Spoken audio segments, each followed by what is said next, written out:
You can see the various anxieties, tensions, different shapes and flavors of it that vary over the year, as the what I call the hologram, broadcasts its message of fear and insecurity. It's not subtle, but it's subtle to Americans. They can't perceive the atmosphere, the capitalist atmosphere that they're bathed in, that broadcasts the signal directly to their brain all day long, and every sign, not just advertising, the lifestyle, the thin commercial veneer over everything, shiny and plastic and all. And you can't see it. It's like that if you ask the goldfish the main characteristics of its environment, it would never say water.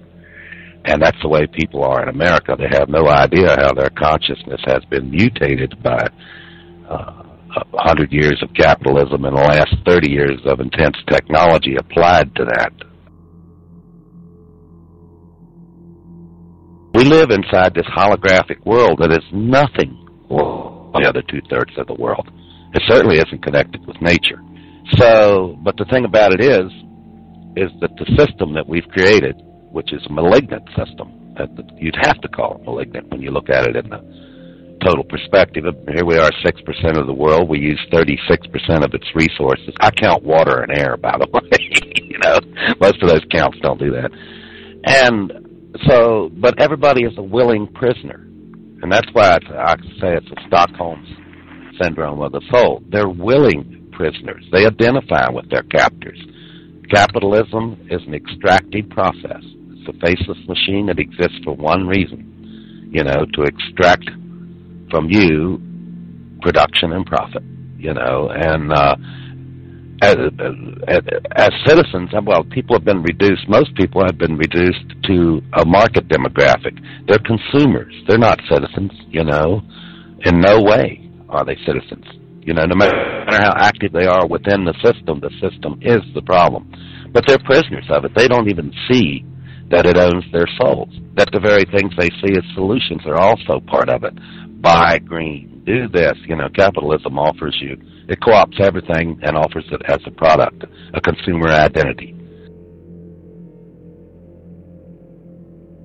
Television and media, they regulate these things. They are the regulator in the United States. They're what people know about the world they live in and the day that they're looking at.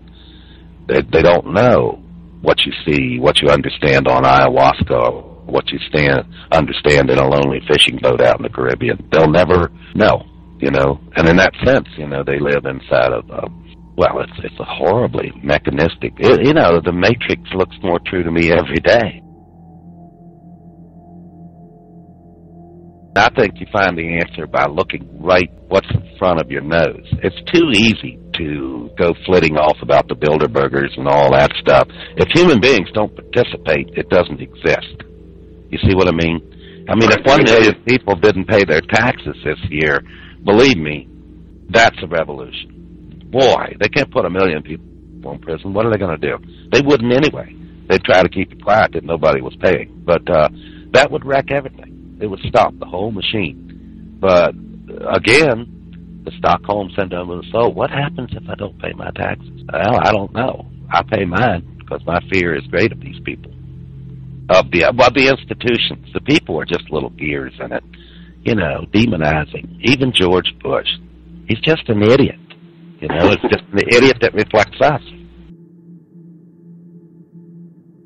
If we look at the needs of big organizations, and if we look at just the structure of our corporations and our economic system and whatnot, then the behavior of the hologram is explainable without any malicious intent on the part of a small group of elites.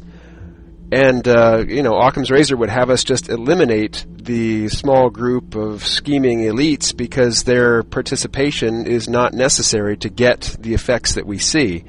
And yet, at the same time, I think you've put your finger on it. If we do look to the Bilderbergers, or if we do look to whoever, as the villains, then that excuses our participation in the larger scheme, which is not one that we say we agree with. It's not one we say we want, but it's one that we perpetuate just by our acquiescence.